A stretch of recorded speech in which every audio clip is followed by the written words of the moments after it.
We're live. Gar and Cindy, I know that you had very close relationships with Wayne while he was the pastor here. Can you tell us a little bit about what it felt like when your pastor died right at the end of a stalled building project? 20 plus years ago, my wife and I got married, and I agreed with her that I would come to church with her at least every other week. And after coming to several sections, which I have went longer than I agreed to, I decided I wanted to become a member because Wayne had really showed me what ministry really was all about. In all these years, I've missed all those things. So, so I called Wayne to ask him when I could join the church, and he said, "It's strange you called." He said, "Because tonight I have a class that's beginning, so you can start tonight."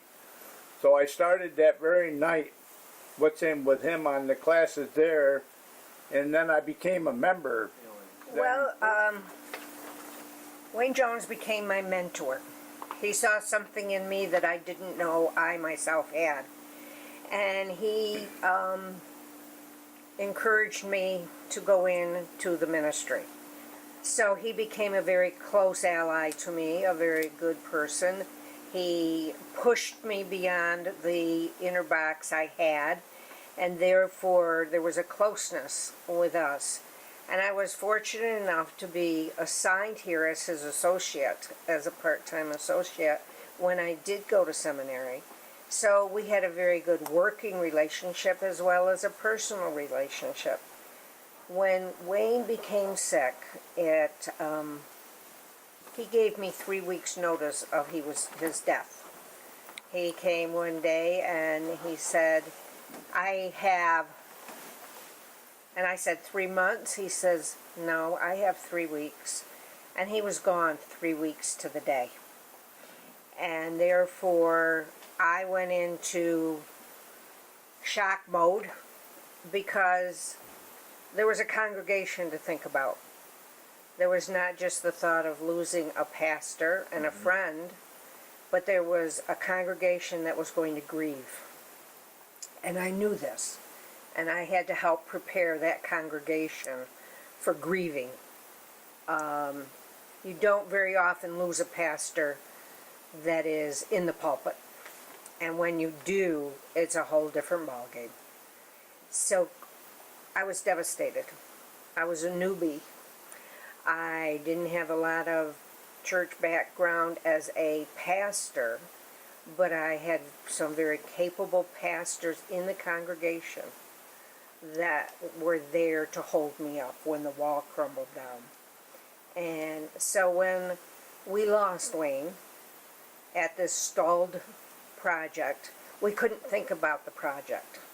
We had to think of a grieving congregation healing itself before we could go forward to anything else. Once we healed, we could look forward to our dreams and our visions. But when Wayne passed away, we needed to heal the congregation first.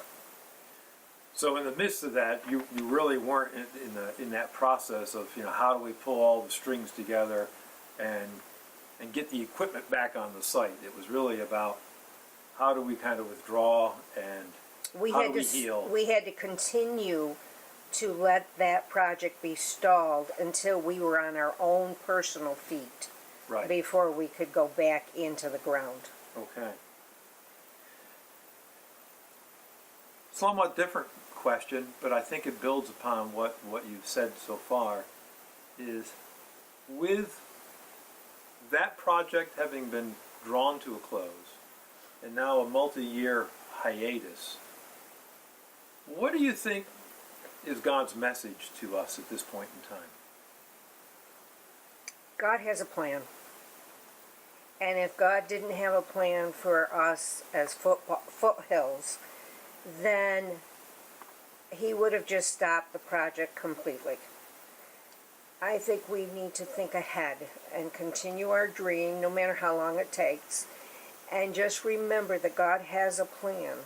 He will provide, he will support us, and he will help us. And if it isn't as we have all hoped for, then we may go down another path. But we want to keep going because we do have a covenant with each other.